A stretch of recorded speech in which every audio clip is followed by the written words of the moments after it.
Me to count down. Okay, well, good morning to you, and welcome to El Paso Bible Church in our Sunday School hour. For those of you who are watching this online today or some later date, also welcome. We're continuing our study here in Exodus chapter 21, looking at some of the statutes that were given, particularly in this context. Remember, this is Exodus. Exodus roughly means to leave, to exit someplace. They're in transience right now. Israel from Egypt into the Promised Land, and that is where they are. They're standing before a mountain. They have witnessed God's presence. They're on the mountain. They've been told not to approach. They've begged Moses, you talk to us, but let not Yahweh speak to us, because then we will die. And all of a sudden, they're good theologians, right? They understand exactly what is going to happen if they violate those particular principles. I will remind you that at this point in Exodus, a lot of people have a really odd, should I say fanciful? Is fanciful too rude? Fanciful hermeneutic, fanciful way of reading passages like this. Meaning by that they kind of cherry pick things that are kind of important hobby horses for them. They deal with the things concerning how you're supposed to treat your parents, but they ignore the part about selling your daughter and taking her back and all that. Like they don't understand the context of what's going on. Remember that these principles, these laws and regulations are not given to us as the church to operate. They are given to a nation of people who need laws to operate. Anybody want to try to operate a nation without laws? I mean, we're kind of trying, right? We have a lot of executive orders and what we would derogatorily call fiats, declarations, without really recognition of the rule of law. But ideally, a nation is defined by a couple of things. You know, you have, and laws being one of them, but also just flat, straight identity, right? What's that? And borders, generally. Land, we would say. And land, a possession of land is defined by borders and also relative to the law that governs those borders. And by the way, the nation of Israel did have borders, and they were obligated to understand where they were, because they were also obligated to enforce many of their laws for those who were sojourning among them as well. Whether they were citizens or not, whether they had converted to Judaism or not, they were still obligated to follow the vast majority of the law that was given. I say that because the way that we approach these passages is not to cherry pick whatever we feel like and decide how we're going to make a moral principle for my personal life. But it is reasonable to say that a righteous nation's laws should reflect the character of God in similar, or in some cases exact ways to these laws. In other words, this is God's ideal for his nation that he placed his name upon. And so there is a sense in which a nation that is desirous of ruling well and reflecting God's character in their nation will emulate the character of these types of laws. So understand that as we go. We're not going to make a personal application here. We're not going to say that the church now is obligated to become law enforcement. Because there are people that believe that, actually. Their perception of the church actually becomes somewhat cultic, because they overlap with Mormonism and Jehovah's Witnesses in this case, that they believe that they're supposed to be the ruling authority in the world, essentially like the Catholic Church did for centuries.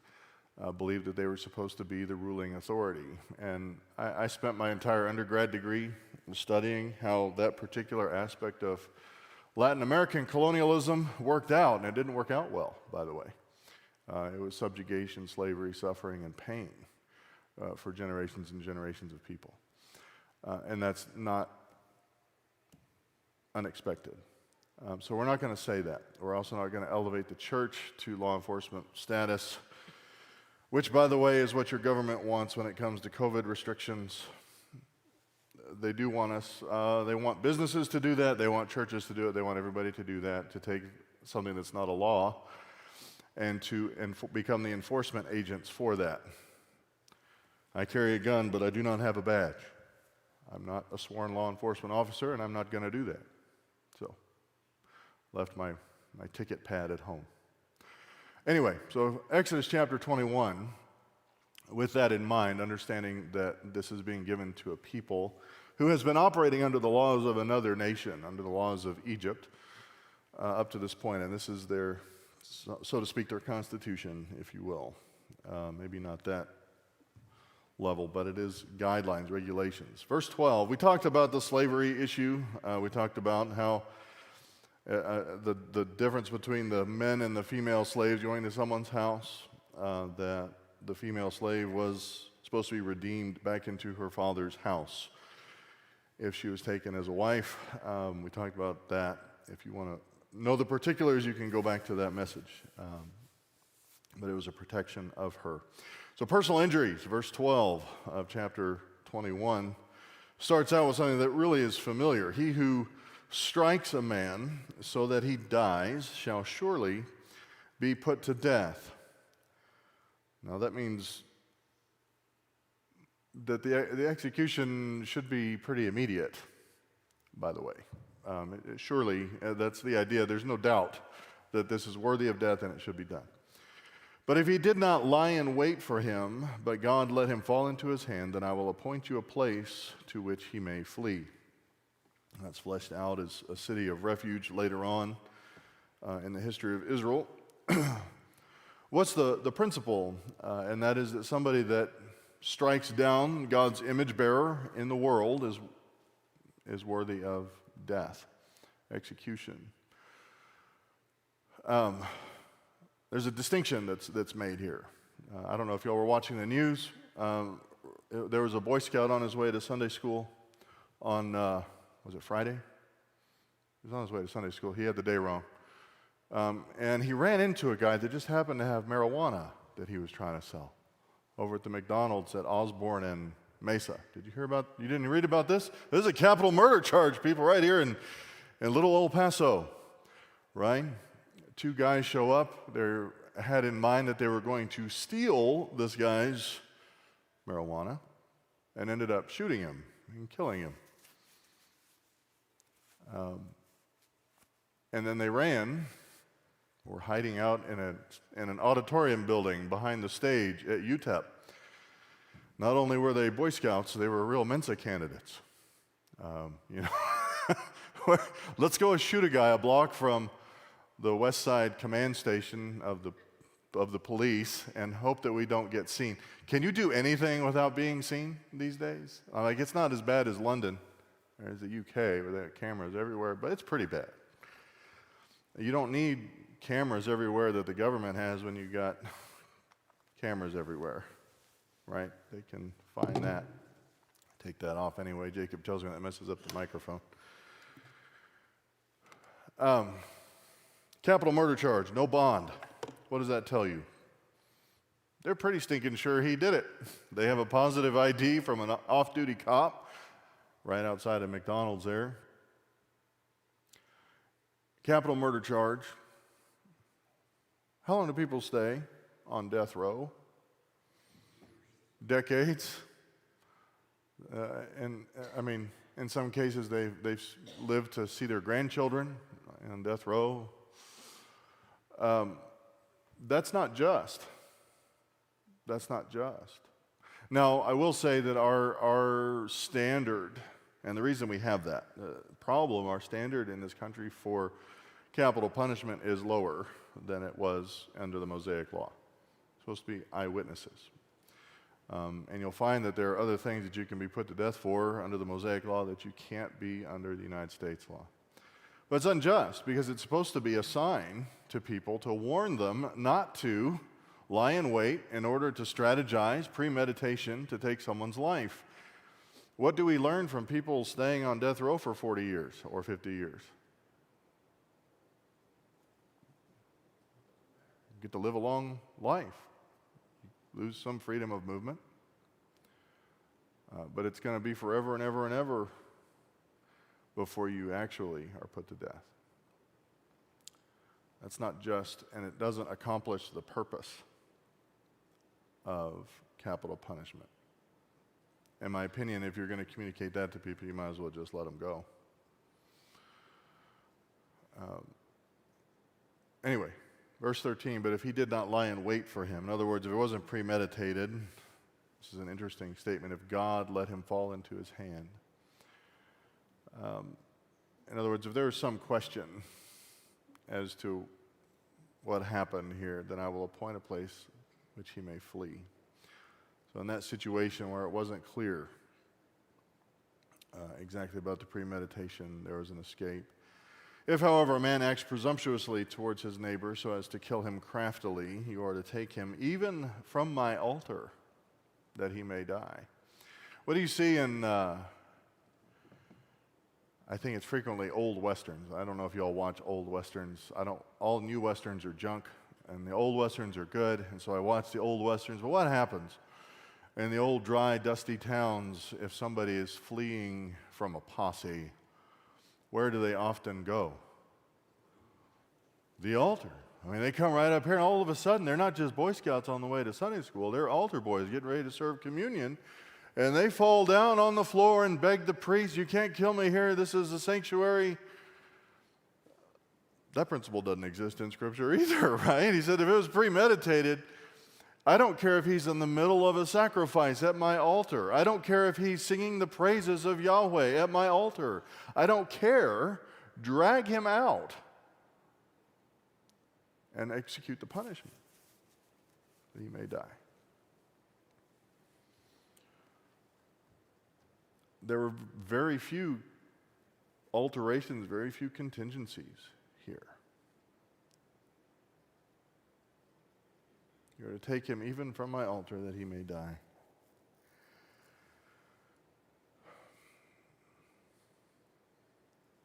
He who strikes his father or his mother shall surely be put to death.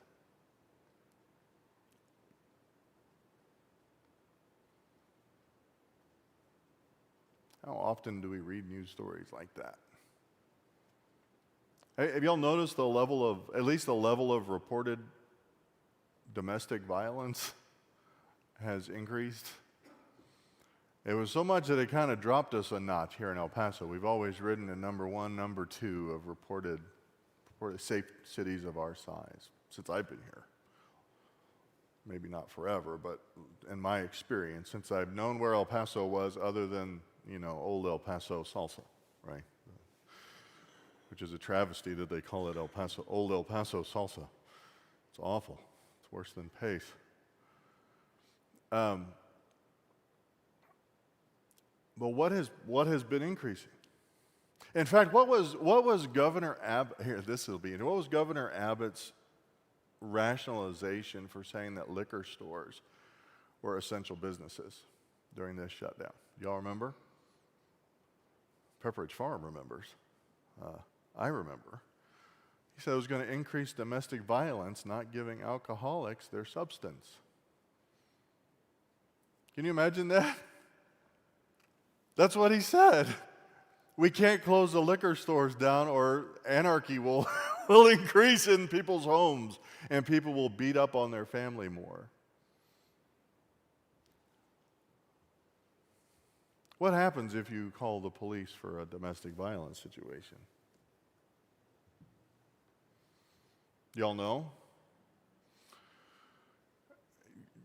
Have you ever, I'm not saying have you ever been in one, but have you ever, have you ever watched Cops? Have you ever watched, anything that is a documentary about this? As someone in ministry, I have dealt with this in as a third-party sense more frequently than I care to. You call the police, and it's really soft on everybody, frankly. They'll call an ambulance if you need one. And they'll ask you can be barely conscious, and they'll ask the person who got beat up, whether it's a parent, a wife, girlfriend, whatever, do you want to press charges? The government in that situation, for all of its other things that it does that are overreaching and overly bloated and massive and shouldn't be messing around in your life, that is one thing that they should not be asking somebody who is barely conscious in the back of an ambulance. Do you want to press charges? This has been the case in my experience, with people beating the fool out of their parents or their spouse. The righteous standard is if you strike your father or your mother, that's a capital crime. Remember, we're talking about laws that should be emulated by a nation. We're not talking about the rule of law within a church. In other words, there's a domestic violence situation. Do not call me or Bill to come shoot somebody for you. That's the role of government. It's a righteous role. He who kidnaps a man, whether he sells him or he is found in his possession, shall surely be put to death. You may not draw the parallel there. We've talked about the nature of slavery in the world today. What would we put in there instead of kidnapping? Human trafficking? Maybe. That's the modern word for it. Capital crime. And that's saying even if there's a legitimate slavery industry in this context, in this world, right? A bilateral contractual agreement, somebody's going to go into slavery. But if they take somebody against his will, they're found in his possession, he shall be put to death. What do? Let them bond out in less than 24 hours, send them back out to kidnap more people and traffic more people.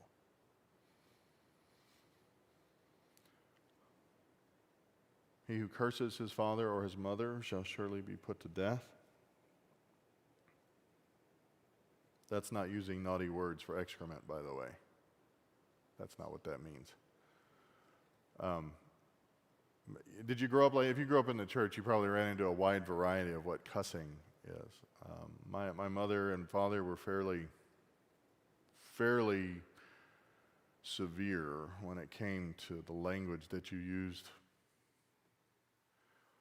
And then I found out that I had a dirty mouth compared to my neighbor because I said dumb and stupid.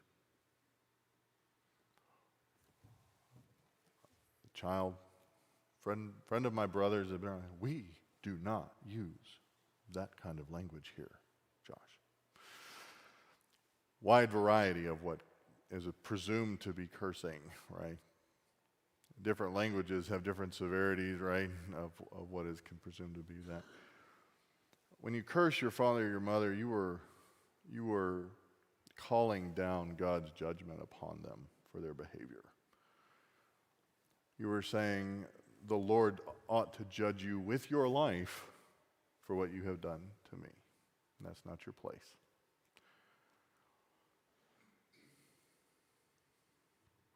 If men have a quarrel and one strikes the other with a stone or with his fist, and he does not die but remains in bed, if he gets up and walks around outside on his staff, then he who struck him shall go unpunished.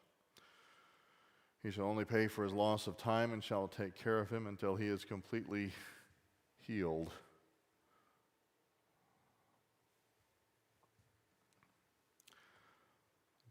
Self-explanatory. Doesn't get done. If a man strikes his male or female slave with a rod and he dies at his hand, he shall be punished. If, however, he survives a day or two, no vengeance shall be taken, for he is his property.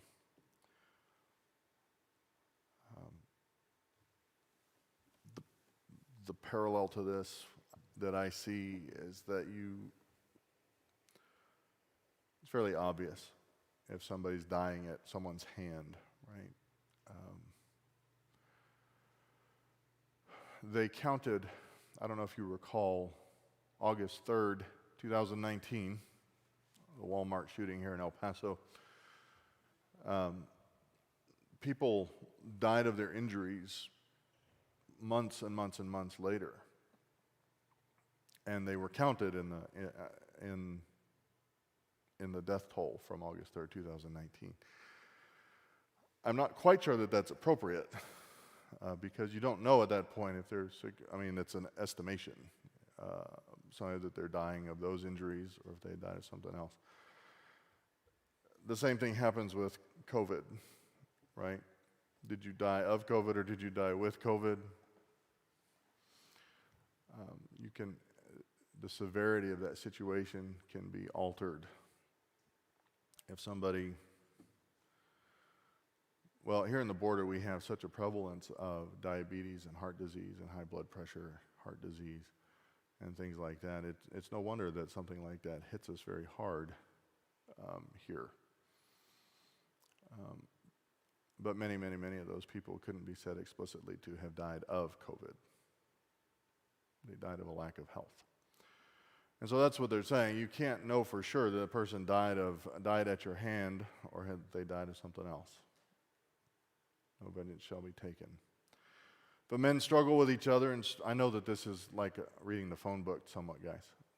But we do teach the Bible here, and we could do what some dispensationalists do and say that this has no application. Again, this is a pattern for righteous laws in a nation. And by the way, you're responsible for those in the United States. You are responsible for the righteousness of our laws here in the United States. Can I say that again? You are responsible for the laws here in the United States. Why does that matter to you? Because when you stand before the judgment seat of Christ, He's going to ask you how you voted. He's going to ask you how you voted.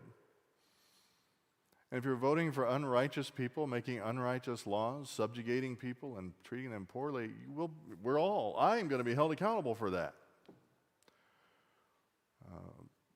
That's going to happen. So we need to know what the pattern is. Does that make sense? Why we would understand what a nation's laws are supposed to look like?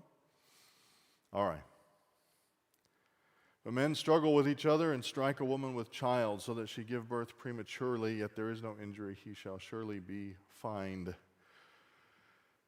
As the woman's husband made demand of him, and he shall pay as the judges decide. But if there is any further injury, then you shall appoint as a penalty life for life.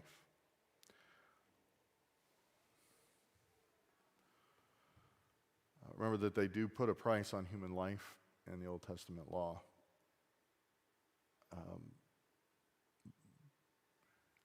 However, their medical technology would not have been able to draw the link necessarily between essentially a miscarriage and the causation that took place there. We have an ability to do that. We do have, you'll notice in our laws, we have a very strange thing that 6 minutes before a mother gives birth in most jurisdictions, not in Texas anymore, thankfully. 6 minutes before she gives birth, she can abort a child and no law has been broken. In many of those same jurisdictions, if you kill a pregnant woman 6 minutes before she gives birth, you can be charged with a double homicide. How stupid is that?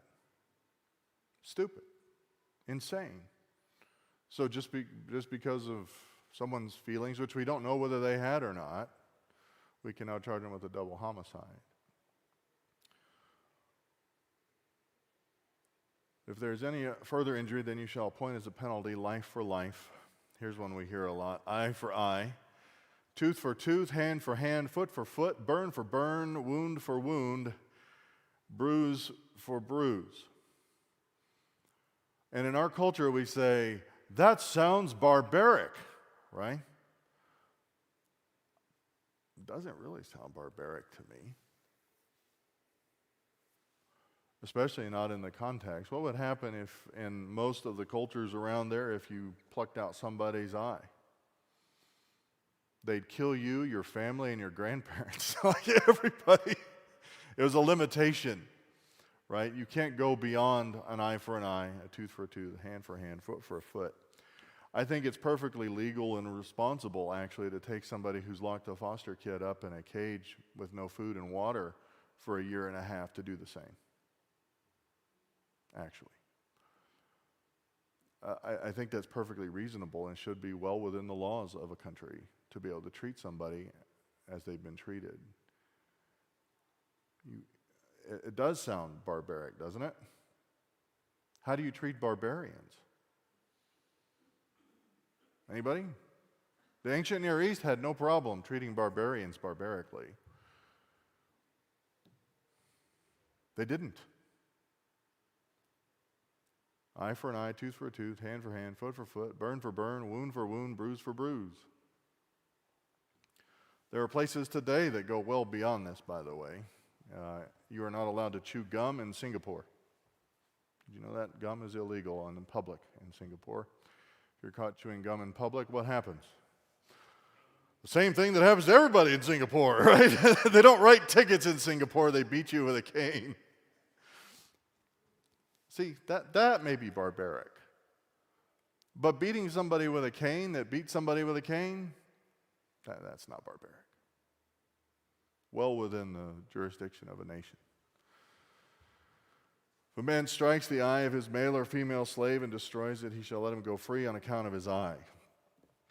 That essentially is considered to be the redemption price there. If he knocks out a tooth of his male or female servant, he shall let him go free on account of his tooth. Same thing. If an ox gores a man or a woman to death, the ox shall surely be stoned, and its flesh shall not be eaten, but the owner of the ox shall go unpunished.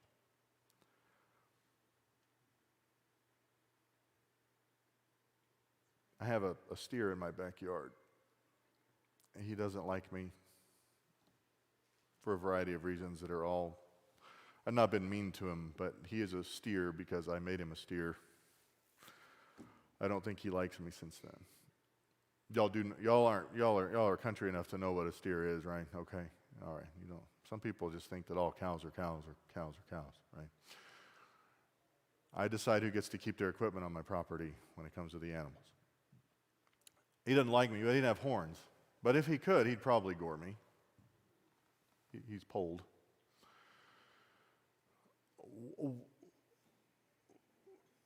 Why stoning for the ox? I can't imagine trying to throw rocks at him. I don't understand that principle. So this is why there's a certain class of folks in the world today that if you ask them, is there any passage of Scripture that you don't feel that you understand, they'll say, no, I understand all of it. They're known as what we would call hyper-dispensationalists. They consider everything, the mid-Acts, sometimes they call themselves Pauline dispensationalists, as if the rest of us don't read Paul or teach Paul. And it's passages like this that I go, no, you don't.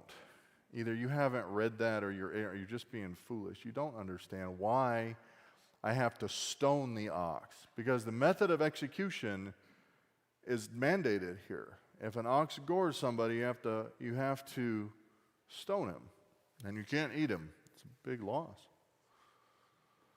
The ox shall go, but the owner of the ox shall go unpunished. If, however, an ox was previously in the habit of goring, in other words, it gored somebody but they didn't die, and its owner has been warned, yet he does not confine it, and it kills a man or a woman, the ox shall be stoned, and its owner shall be put to death.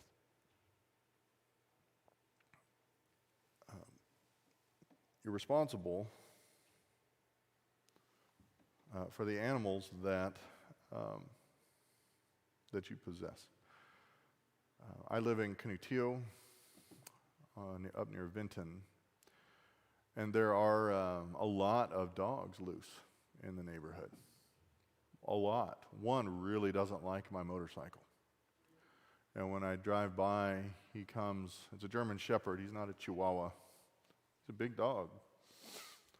And he attempts to bite me every time I ride by his house. Sometimes he's chained up, but if he's loose, he comes after me. And one of the few times I've ever actually drawn my gun has been on this dog.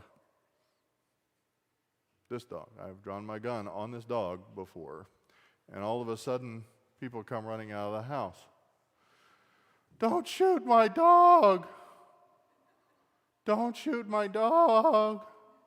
He didn't do anything. And I don't normally yell at people, in public or at strangers. I didn't know these people. You chain that dog up or I will shoot it. And they acted like I was, everybody gets called Hitler around here these days, right? They acted like I was. You need to take responsibility for those actions. Folks, I have shot my own dog at times. At one time, I shot my own dog because my dog was a danger and liability to my family because of its behavior. Running around like that, refusing to stay penned up. So I'm willing to abide by my own principle here. You're responsible for it. You've seen those signs, right? I hope you can make it across the field in 10 seconds because the bull can do it, or in 9 seconds because the bull can do it in 10. Take that seriously. If a ransom is demanded of him, then he shall give for the redemption of his life whatever is demanded of him. Whether it gores a son or a daughter, it shall be done to him according to the same rule. If the ox gores a male or a female slave, the owner shall give his or her master 30 shekels of silver, and the ox shall be stoned. If a man opens a pit or digs a pit and does not cover it over, and an ox or a donkey falls into it, the owner of the pit shall make restitution. He shall give money to its owner, and the dead animal shall become his. If one man's ox hurts another so that it dies, then they shall sell the live ox and divide its price equally, and they shall also divide the dead ox. Or if it is known that the ox was previously in the habit of goring, yet its owner has not confined it, he shall surely pay ox for ox, and the dead animal shall become his. It's a lot of detail for this ox situation, isn't it? It's way easier to deal with having sold your daughter into slavery based on the detail here, actually. Various reasons for that. I think that this type of situation actually came up more frequently, and that's why there's more detail. Does that make sense? Like, people had more ox problems than they had, those kinds, dealing with humans. Maybe. Maybe not.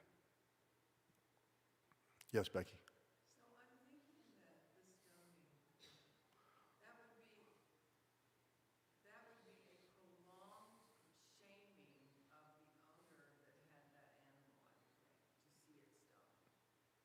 Sure. To kill it instantly. They do that all the time. Yeah. I think that would be a prolonged shaming. Maybe. Yeah, it may. She's saying that the reason that they would stone the ox would be to shame the owner. Is that essentially? Yeah, maybe. Although the ox gets stoned no matter what, whether it's the owner's fault or not, right? He said that there's the principle of the ox acting on its own, and then the ox having a history of injuring people. The ox gets stoned no matter what. What, Bill?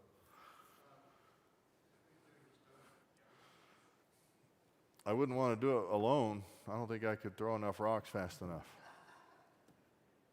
Every other stoning is a community act. Yeah, I don't know. It doesn't say what. Yes, it doesn't say. It's just a unique execution method, because there are high crimes for which people are stoned in the Mosaic Law, and this is how they're executed. That's how you get executed, how a rebellious son gets executed because of the testimony it is among the nation. That's how. This was reserved for very specific community high crimes within the nation. And the method of execution seems to be such that the community has to participate actively in the testimony, confessing that God's law is righteous and just. Right? That's what they're saying. If the parents come up, particularly in the instance of a rebellious son, the parents come up and say, "This son of mine is rebellious." Imagine how rebellious your son has to be in order to take him before the elders of the nation and know what's going to happen and say, "This son is rebellious and disobedient," and he curses his parents, knowing that the lawful action is then to stone the son. The community all has to then agree in that active testimony and say, yes, God's law must be high and lifted up in this community, in this nation, and we're going to execute this guy. I just don't know why that's an ox. I understand that part. I understand why a son that does not acknowledge God's law to honor their father and mother so that they will live long and prosper in the land, I can understand that. Why that is a high crime, why that is a capital crime. I know that it's hard for people to swallow. The issue is that our government has muddied the water as to what is a capital crime and what's dangerous in the community, in the nation. But I don't understand why an ox does that. Anyway, there's a lot of livestock law here. A man steals an ox, chapter 22. We got 7 more minutes, but man, we got all sorts of property laws here. All right. If a man steals an ox, verse 1 of chapter 22, or a sheep and slaughters it or sells it, he shall pay 5 oxen for the ox and 4 sheep for the sheep. If the thief is caught while breaking in and is struck so that he dies, there will be no blood guiltiness on his account.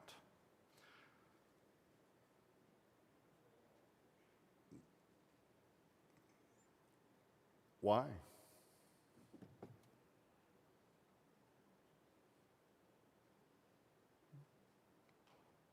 We had something like this happen here recently in Texas. I'm not a lawyer. I didn't stay in a Holiday Inn last night. None of it. I have no qualifications legally here, but I understand self-defense law in Texas. I've been carrying a firearm every day since 2010. You have to know the law, right? So the guy hears somebody in his driveway. There's headlights in his driveway. He goes out and he sees a man in his driveway, in the man's own car, in his driveway. And he shoots him. The homeowner shoots him and kills him. And when he was arrested, as will happen to you if you do this, in nearly any jurisdiction, even in Texas, he said the man had a gun. I saw that he had a gun. Guess what the man didn't have? A gun. Is it lawful to have a gun in your car in Texas? Unless you're doing something else criminal. Seems like he shot somebody that might have had a little too much to drink and was in the wrong driveway. Killed them. What if that guy had walked into his front door at night? Same problem. He had a little too much to drink. Turned left instead of right, counted 3 houses down, pulled into the driveway, walked into his house, crossed the threshold, and the man shot him and killed him. Is there a difference there?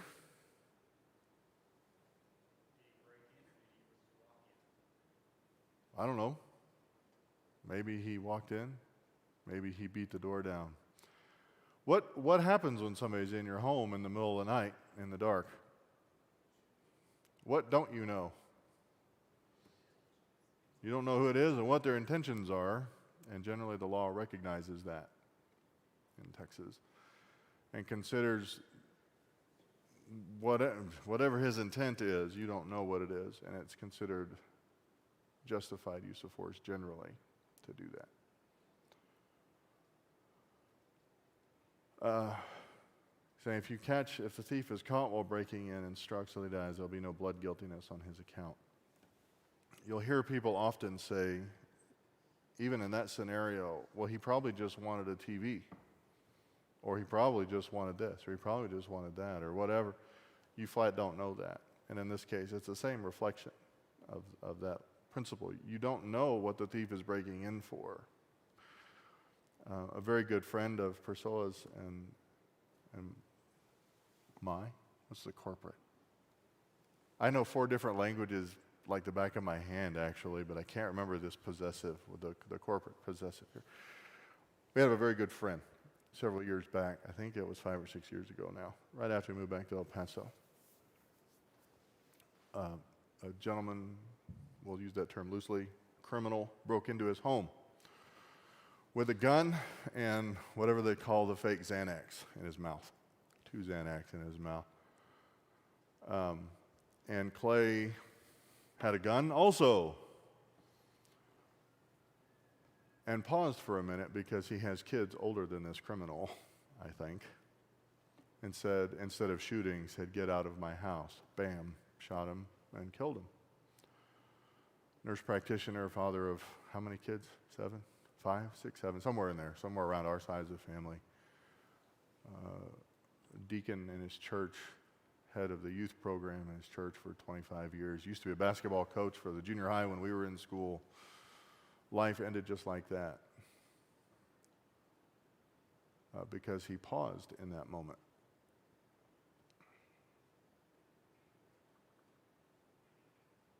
How many people are going to suffer because of that? How many people are going to suffer? Yes, sir.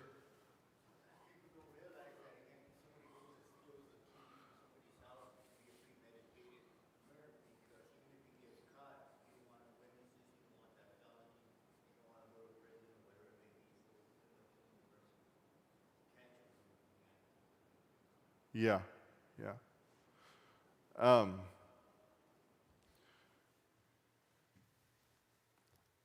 Yep.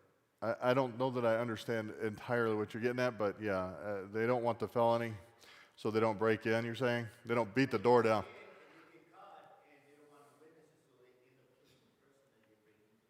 Yeah.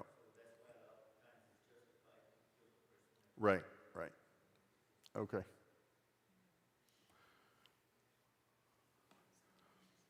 All right, we're out of minutes, guys. Sorry. Any questions or comments on that? Remember, we're not talking about one thing you should avoid doing, and this is done all the time, is trying to cherry pick what you want to make into a church policy out of this, that you want to turn into some sort of moral state for us to do. It's a pattern given for a law for nations. And we are accountable for the laws that are enacted in this country. And so it's fairly important that we do not do what, in this kind of instance, we remove the right to defend oneself and one's home with the laws that we vote for and vote into office, people we vote in. Anyway, but any questions or comments? Additional observations? Anybody? Angelina, was that a hand raising? No, that was just coffee raising. Yes, sir. What's your name, sir? Marco, yeah.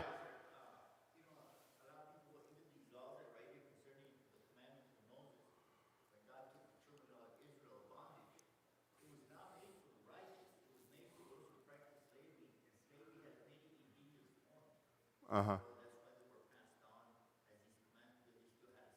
They did. They did. Although, in fact, the Mosaic Law, a lot of the rationale for the treatment of people under the Mosaic Law, and this is repeated over and over and over all through the Pentateuch, is don't mistreat people in your land. Don't mistreat them because you were slaves yourselves. Over and over and over. Remember that you were delivered from that. Remember what it was like. Don't ever forget, and therefore obey these laws. Yeah, so that's important to remember. All right. Let's pray. Father, we thank you for this day. We thank you for your word. We thank you for the principles in it that reflect your character, certainly, as far as your demands of justice regarding how we live our lives and the things that we choose in this country to vote for and be responsible for. And Father, we thank you for it.